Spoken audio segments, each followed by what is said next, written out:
Hi. I have been trying to wrap my brain around the God of the Bible for a very long time. And the methodology that I've been using is just to read the Word, let it say what it says, let God tell me about Himself through His Word, and then I just try very hard to accept that that's what He's like. That process is not always easy, and it's not easy for any of us, and I get that. And I think that is reflected in so many of the comments, so much of the feedback that I receive on these videos. Because we as human beings only know our own experience. We only know our own reality. We think that this is how it works, this is how it's always worked, this is how it's always going to work, and it's difficult for us to imagine or embrace something outside of our own experience. But then when you read the Bible, you read about a God who is completely other than us. I mean, even His name is hallowed, well above us.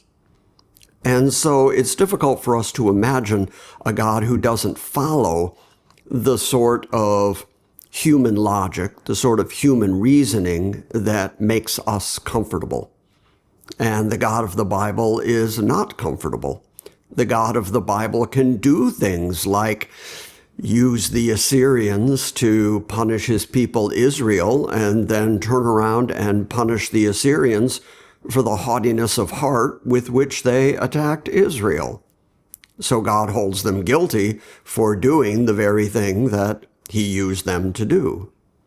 And that's not a comfort to us when we're trying to understand God. And when we imagine a God who is all loving, all beneficent, when we think that He is more like us, then we can't understand Him when He does things that come from His rage or from His jealousy. And yet, that is the way that He describes Himself. I think that the element that is missing in so much of human understanding of the God of the Bible, and it is certainly reflected in the comments on the videos that I do put up here, is that we do try to put God into a comfortable box where we can kind of contain Him or expect Him to be a certain way. And then we just kind of ignore the parts of the Bible where He's not fitting our preconceived notion of how God ought to be. But in Isaiah 55, God tells us that He's not like us. In fact, what He says is, "My thoughts are not your thoughts, and my ways are not your ways, declares Yahweh. For as the heavens are higher than the earth," and we would have to agree that the heavens, whether we're just talking about the atmosphere or whether we're talking about space itself or the heaven of heavens where God is, we would have to say all of that is well above us. We don't have the capacity to just jump up and grab that or conform it or remake it into a more comfortable version that we can grasp. So that's the comparison God uses and says, as high as the heavens are above the earth, so are my ways above your ways and my thoughts above your thoughts. He tells you right in His Word that He's not like you. He's not going to think like you. He's not going to act like you. His ways are not your ways.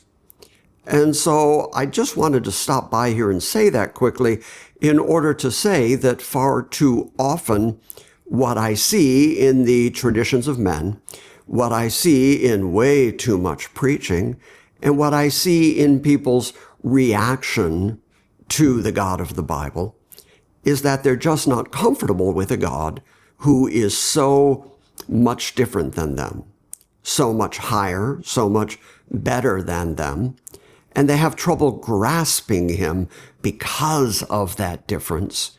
And so they try very hard to bring Him down and make Him more understandable. The approach that I have tried to take for many, many years now is the same approach that Paul takes, which is, this is what God is like, so then your responsibility is not to try to change him or alter him, because you can't do that. He's unchanging and unchangeable. So he's not going to change. So you have to change. And the change you have to make is to understand that that's just how he is. That's how he represents himself. That's how he thinks and that's how he acts. And that's the only God who exists. And your responsibility is simply to get in line with the fact that that's him. So that's what we're trying to do here. We're just trying to talk about the God of the Bible, even in those places where he's very difficult to comprehend. And I get it. I get why people struggle with it. But the best advice I can give you is, since he is the sovereign, since he is going to do whatever he wants to do and there's no way you can stop him, just get on his side in this thing. Take sides against yourself. Agree with him that you are a sinful, depraved person and that you don't have the capability to grasp him or understand him. He has graciously revealed himself. Our job is to accept what he says about himself. All right, talk to you again. Thanks.